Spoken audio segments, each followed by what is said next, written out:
Friends, we need to pray for all people living in Ukraine. Russian drone attack killed a Seventh-day Adventist pastor and injured his father when they were delivering humanitarian aid.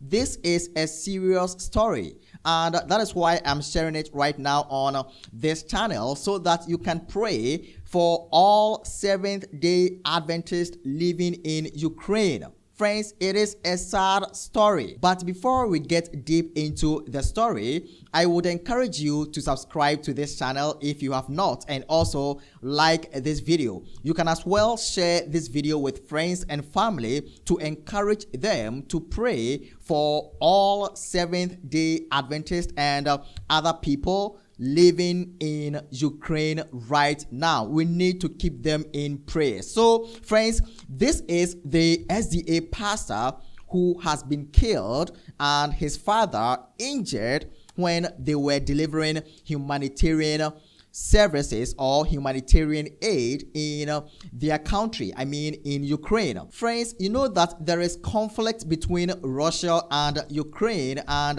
this has been going on for some time now.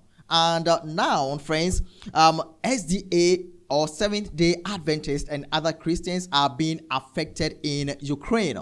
Residents survey what is left of their homes after a series of explosions overnight in their village, located near a local power substation in Odessa. This morning at 5 or 5:30, there was an impact. There's a huge crater outside. Everything here has been smashed to bits. It was very loud. There was an explosion followed by 5 other explosions. I'm not sure whether they were from cluster bomb explosions, but that's how it felt.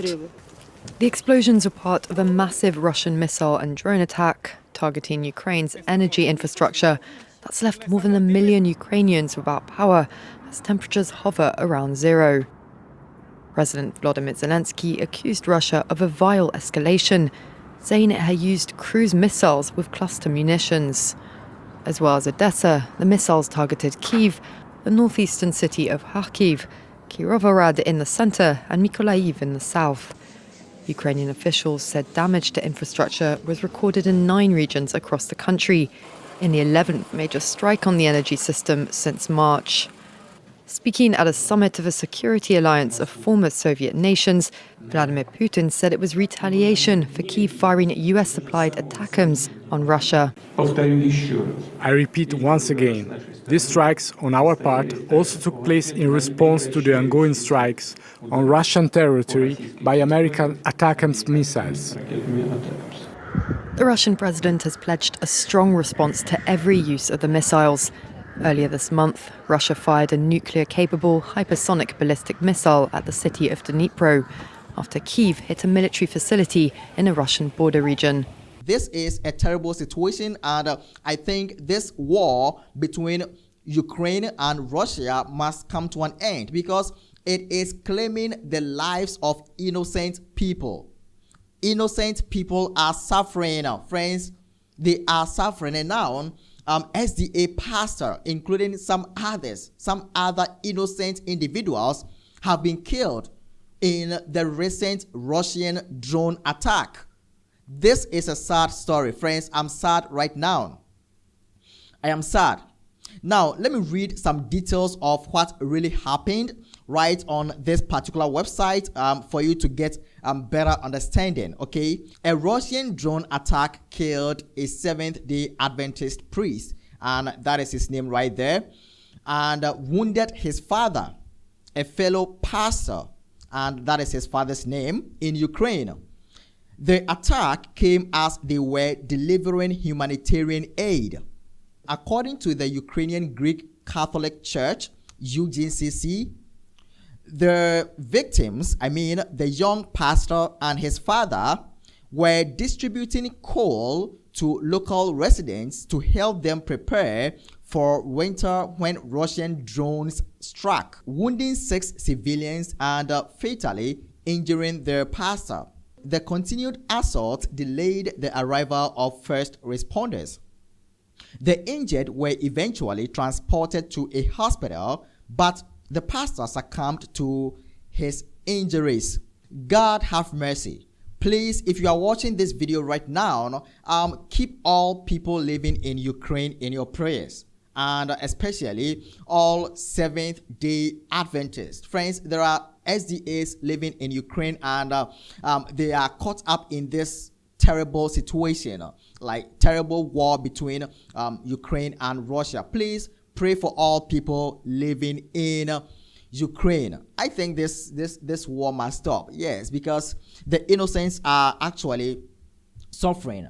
But what is happening between Ukraine and Russia, I mean, the war is also end time events. You know, Jesus Christ actually shared some events that when we see happening in the world, we should understand that the end is actually near. So I want to read something from the scriptures right now, from Matthew chapter 24 verses 6 through to 12, and this is what the Bible says. And you will hear of wars and rumors of wars.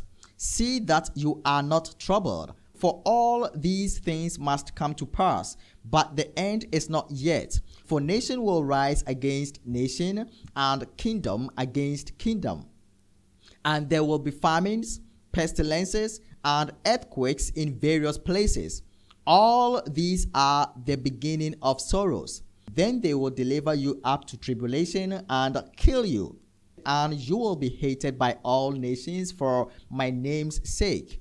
And then many will be offended, will betray one another, and will hate one another. Then many false prophets will rise up and deceive many. And because lawlessness will abound, the love of many will grow cold. So this is what Jesus shared with us concerning what would take place before his second coming. And you saw that he mentioned war and rumors of war.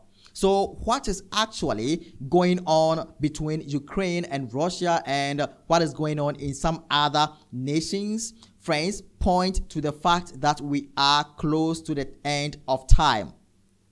Everything that is taking place shows that, friends, Jesus is coming soon, shows that the end is near. So this is not the time to sleep, friends, as a Christian, as a Seventh-day Adventist. This is not the time to keep sinning. This is the time of prayer. This is the time of holding fast our faith. This is the time of encouraging one another. Friends, we need to keep our faith burning, because the things that are happening in this world, friends, they are crazy. They are just crazy. Innocent people are losing their lives, and like lawlessness everywhere. This world is very crazy, friends. It is. So, friends, as I said earlier, please keep all Seventh-day Adventists in Ukraine in your prayers, all right? Pray for the family of the pastor who lost his life while he was delivering humanitarian aid in Ukraine. Like, I'm so sad, friends. So this is a sad story that I wanted to share with you today. Thanks for watching, friends. My name is Lawrence, and as I usually say, if you have not subscribed to this channel, I encourage you to subscribe to the channel, because, friends, I share and comment on events that are taking place both within the church and outside of the church. So, friends, do well to subscribe to the channel, like this video, and share with family and friends. Thanks for watching. My name is Lawrence. See you next time. God bless.